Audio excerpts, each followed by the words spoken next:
अपनी मातृभाषा के प्रति सोच को बदलने के लिए बहुत प्रयास हुए हैं।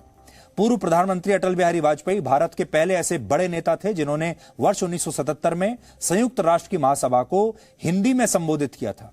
यानी इस पल के लिए हिंदी भाषा को आजादी के बाद 30 साल का इंतजार करना पड़ा। उस समय अटल बिहारी वाजपेयी भारत के विदेश मंत्री थे।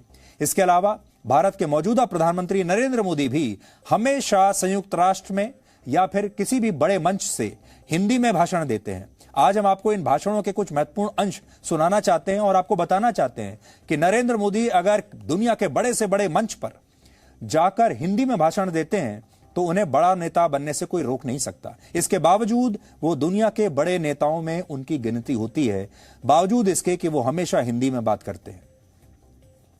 मैं भारत की जनता की ओर से राष्ट्र संघ के लिए शुभकामनाओं का संदेश लाया हूं।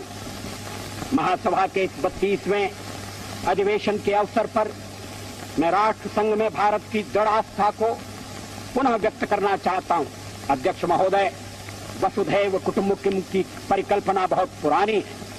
भारत में सदा से हमारा इस धारणा में विश्वास रहा है कि सारा संसार एक परिवार है। अनेकानेक प्रयत्नों और कष्टों के बाद संयुक्त राष्ट्र के रूप में इस स्वप्न के अब साकार होने की संभावना है।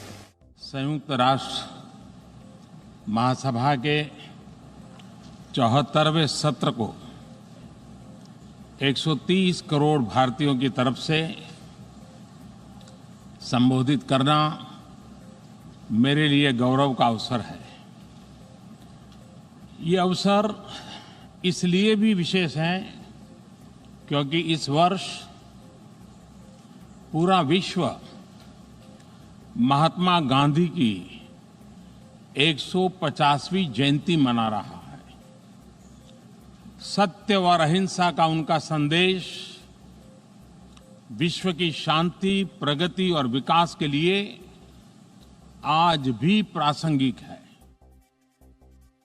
तो दुनिया के सबसे बड़े मंच पर खड़े होकर जब हमारे देश का कोई नेता अपनी मातृभाषा में बात करता है, अपने देश की तारीफ करता है, अपने देश के लोगों की तारीफ करता है और कहता है कि मुझे अपने देश से प्यार है, तो दुनिया ताली बजाती है, दुनिया हमारा सम्मान करती है और दुनिया इसे अच्छे नजरिए से देखती है।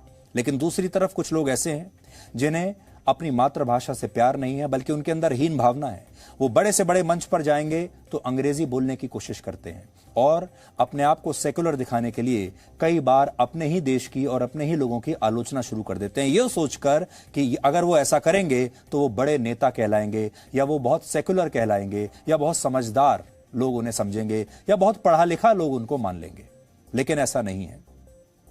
इसीलिए हम कई बार कहते हैं, हमारे देश के 2 नेता हमने आपको दिखाए जो हमेशा हिंदी में बात करते हैं, लेकिन हमारे ही देश में जो सबसे बड़ा उदाहरण मैं आपको बार बार देता हूं वो होता है फिल्मी एक्टर्स का, जो हिंदी फिल्मों में काम करते हैं लेकिन बात अंग्रेजी में करते हैं। इसलिए अगर आपको फॉलो ही करना है तो आज निखत जरीन को करिए, जिसने आज पूरे भारत को गर्व करने का मौका दिया है, दीपिका पादुकोण को नहीं। Presenting B News app available on Google Play and App Store. Download it now.